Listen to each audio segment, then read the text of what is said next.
physically, Nani was unreal.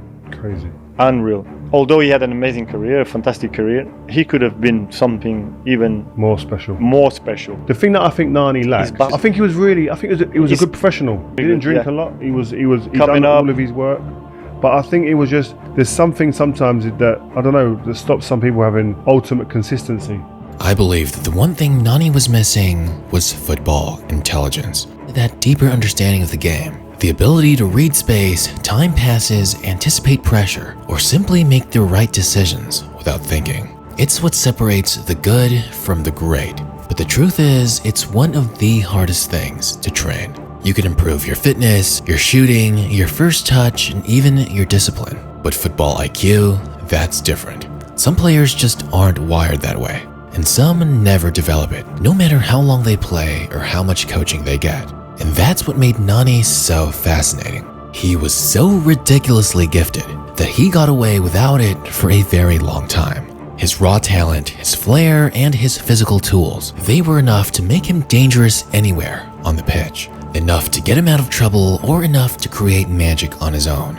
But not always. See, Nani wasn't just flashy, he was chaotically brilliant. A walking highlight reel who's capable of scoring screamers, beating defenders for fun, and pulling off things that looked like it came straight from a FIFA game. But with every dazzling moment came at least 2 or 3, where you would find yourself asking if Nani knew what he was doing at all. He would beat his man only to go back and try to beat him again. He would blast shots from 30 yards out when there were teammates wide open. It was honestly maddening. And yet, that was the paradox of Nani. A footballer who could look world-class 1 minute, then absolutely clueless in another. As one Man United fan says, he always struck me as a bit of a dumb player, albeit very gifted. Someone who flatters to deceive. Even on a Reddit thread asking, which players do you think have the lowest footballing IQ? Naturally, one of the top comments says, Nani. He seriously is one of the most naturally gifted players I've seen and can be world-class on his day. Shame his decision-making is horrendous, because for all the brilliance, the backflips, the screamers, and the jaw-dropping footwork, there was always a touch too heavy, a run ignored, a pass forced, or an open man ignored. Luis Nani was a man who looked like he played solely off of his instinct, instead of following any team tactic or structure. And hey, sometimes that's exactly what Man United needed. But more often than not, it was the reason why he found himself on the back of the bench, or at the edge of a game he could have controlled. This is the story of how a street footballer with more talent than sense somehow dribbled, danced, and backflipped his way into the highest levels of football. But before he would ever make it on the biggest stage, Luis Nani was just a skinny kid from Amadora, one of 9 siblings, no less. But his foundations for the game were rather spontaneous. It was just him, the ball, and his creativity. There was no academy polish, no tactical discipline, just pure instinct and expression. He never came up with the same structures as some of his Portuguese peers. Cristiano Ronaldo, for example, had already caught the eye of sporting scouts as a teenager, very quickly being molded into the environment of structured play. Nani, however, was different. He would arrive at Sporting much later by professional standards. It really wasn't until he was 16 years old that Nani would really be surrounded by formal football. And when he arrived, his game was incredibly raw, wild even, but it was undeniably electric. Nani had that street football unpredictability, which on the other hand, like football intelligence, is something that you just can't quite teach. One-on-one, he was fearless. He'd try anything. Step-overs, flicks, elasticos, you name it. Sometimes they worked. Sometimes his coaches would be furious, but he never stopped trying. And that's what made him so exciting. Even when he didn't quite make the right choice, he made something happen. And at Sporting, especially at a young age, with the sheer raw talent he had, that was enough. The team gave him space to experiment, and the Portuguese league gave him the freedom to learn by doing. He was young, he was thrilling, and clubs all across Europe couldn't stop watching. Because sometimes when a player just has that much raw talent, the best decision a club can make is simply to gamble that the rest will come later. And Manchester United made that gamble. They saw the highlights, the potential, the athletic ability, and the skill. To them, Nani had the echoes of a young Cristiano Ronaldo. So when Nani arrived at Manchester United in the summer of 2007, expectations weren't just high, they were unfairly sky high. Naturally, he was dubbed as the next Ronaldo. not just because of their shared foundations with sporting, not just because they were both Portuguese, and not just because they were both incredibly skillful, but because United fans were still watching Ronaldo's meteoric rise and wanted to hope or perhaps believe that lightning would strike twice. And of course, Nani looked the part. The flashy footwork, the burst of pace, the ability to shoot powerfully with either foot, and an attitude that feared nothing. His debut season had many moments of magic. His first goal was a rocket against Tottenham. Heck, even his first few seasons had very similar stats to Ronaldo. The technique was there and the confidence was without question. However, the only difference was it felt like something was missing. And more you could see it in how he played. He'd try to make a run when he really should have passed. He'll take a shot when there was no angle. He'll make a pass when he really should have shot. And many times for fans, it was quite frustrating. He didn't lack ability, but he lacked clarity. Many times it seemed like Nani was being careless and not thinking. But ironically enough, it was at these moments where he really shined. And a prime example where his thinking, or lack thereof, would really benefit Man United was no other than the 2008 Champions League final. 21 in the Champions League final, no? 21, yeah. Right. He got brought on just to take a penalty kick. Like, do you know the pressure that is? I didn't want to take a penalty kick. Patrice Evra said in the huddle before the penalty kick, his hand didn't go nowhere. He said, no, I can't. Boss, it's not for me. It's not for me. Serious. You look like a ghost. And you got Nani sitting there going, I want one. Yeah. And he came on and smashed it in. That's why when the ball balanced the net, I just did this. That's it. However, over the first few seasons, Nani would never really take the next big step. Of course, he would have his moments of brilliance. However, his inconsistency and poor decision-making would cause Sir Alex Ferguson to mainly play him off the bench. More and more, it looked like those early comparisons to Ronaldo were fading into fantasy. Of course, over the years, he would make improvements. However, Nani would never really make that jump into becoming the world-class talent everyone hoped he'd be.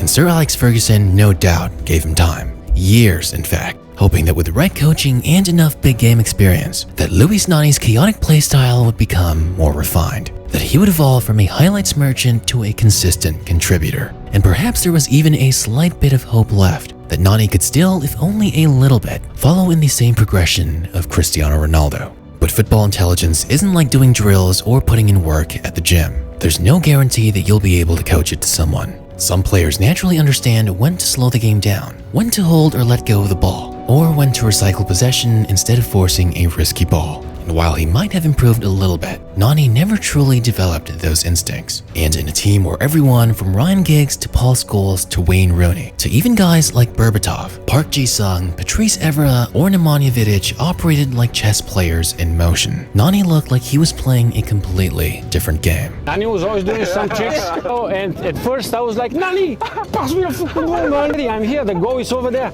And he was doing, and then all the defense, and then you cannot pass it anymore. Still, his talent was outstanding, and there were moments of greatness. Moments where it came all together and he would put on class performances. And the 2010-2011 season was his best, where he would have 10 goals and 18 assists in 49 matches. With Ronaldo gone and Rooney battling form and fitness, it was no other than Nani who stepped up. Nani was one of the biggest factors in helping secure the Premier League title. Not only was this his best playmaking, which usually involved being skillful around the box before passing it in for the easier finish, Nani would also have several key game-winning performances. For a brief moment, it looked like Nani was finally going to make that jump. And Sir Alex Ferguson even praised him, calling him one of United's most improved players. But the problem wasn't what Nani could do. It was that he couldn't do it reliably. One week, he was unplayable. Then the next, he was a liability. He'd lose the ball in dangerous areas, switch off defensively, have those days where it looked like his dribble just wasn't working, or have those days where his dribble was working incredibly well, but then he forgets how to play make properly. And in the tight games that demanded control over chaos, more often than not, Nani was a risk. Ferguson's United was a team built on ruthlessness, efficiency, and understanding of demands of the moment. And while Nani had all the tools to become elite, it was just too often that he couldn't bring all of them to the table consistently. And it was for this reason that guys like Antonio Valencia were often seen as the safer option. Sure, they weren't as talented as Nani. However, you could make a good argument that they fit the system much better and were more consistent. In the 2011-2012 season, Nani would have 10 goals and 13 assists in 40 appearances. However, from this moment on, his production would never improve. In fact, in over 7 years with United, he would never even score more than 10 goals in a single season. While Nani still had the crowd-pulling tricks and the odd screamer from distance, his playing time and influence in the club would only get smaller. By 2013, as Ferguson prepared for retirement, Nani's role had shrunk into that of the occasional rotation option. And after Sir Alex left, so did Nani's protection and subsequent playing time. David Moyes didn't trust him. Louis van Gaal didn't need him. And just like that, his time at United quietly fizzled out. Nani would eventually depart with 2 League Cups, 4 Community Shields, 1 FIFA Club World Cup, 4 Premier League titles, 1 Champions League trophy, and a suitcase full of unforgettable moments. But ask any OG United fan what they remember. And besides the moments of magic, I'm sure they'd also mention all the sighs, the wild shots, the unnecessary stepovers, and the belief that Nani could have been so much more. Because talent gets you in the door, but it's the football intelligence that keeps you there. And in the end, Nani was proof that sometimes dazzling ability and raw talent almost makes up for it. Almost. And when Luis Nani left Man United in 2015, it wasn't with a farewell tour or a tribute video. It was more like a quiet and mutual understanding, an unspoken agreement that the potential they once believed in had finally run its course. After years of flickering brilliance and subsequent tactical frustration, Nani's next chapter would be with Fenerbahce. Turkish football, like Nani himself, existed in kind of a beautiful chaos. The tempo is pretty unpredictable. The atmosphere is emotional. And initially, Nani thrived in that environment. He would have 12 goals and 13 assists in 47 appearances. He would regain his confidence and remind everyone of how special he could really be. But like most of Nani's career, the revival was only temporary. His inconsistencies would always remain with him throughout his career. Valencia came next. And Nani wasn't a failure in Spain by all means, but he wasn't the solution either. His time there was dotted with flashes of skill, but like always, no consistency. Then came Lazio, where he was mostly featured coming off the bench. He would eventually return to Sporting, trying to find solace in the club where it all began. And for a while, it actually worked out pretty well. 2 Portuguese Cups and a single League Cup. He became a leader, a fan favorite once more, and truly felt like he had found a home after all these years. But time inevitably had taken something from him. His pace, his explosiveness, and his edge. What stayed though was his undying showmanship. But a move to the MLS in 2019 gave him one last revival. Like out of nowhere, Nani would light it up. For a few years, he would become the face of Orlando City, scoring goals, capturing the team, and entertaining crowds with his flair. After all these years, despite it being the MLS, who would have thought that Luis Nani was still a star? Not exactly a player you could win the Champions League with, but without a doubt, a player who could get the crowd on their feet. But by this point though, maybe something had changed in football. Fans started to reflect on his career with a kind of nostalgic softness. The long-range screamers, the backflip celebrations, and the incredible skill all reminded everyone of a different time in football. Not quite a legend in terms of quality, but not quite a flop either. He was just Luis Nani. And maybe that's the perfect way to describe him. Because now in an era full of demanding tactical discipline, positional awareness, and split-second decision-making, Nani was one of the last in a dying breed of footballers. Had he been around now, in this tactic and structure-filled footballing era, despite his inconsistency, maybe we would have seen him in a much different light. And who knows, maybe he might have even been more effective. Sure, he lacked the football IQ to truly dominate. Yes, his inconsistencies drove his managers and the fans mad. But there was just something honest about the way he played. And in the end, Nani's story isn't one of failure. It's a story of a player who squeezed into the highest levels of the game, who danced through defenders without always knowing why, who missed the mark as often as he hit it. But always, Luis Nani did it his way. He never became anything close to the next Ronaldo. Maybe he wasn't always the effective player, but Nani was Nani. And for all the moments of frustration or inconsistency, for the moments of magic and brilliance that he showed the world, maybe it was all worth it.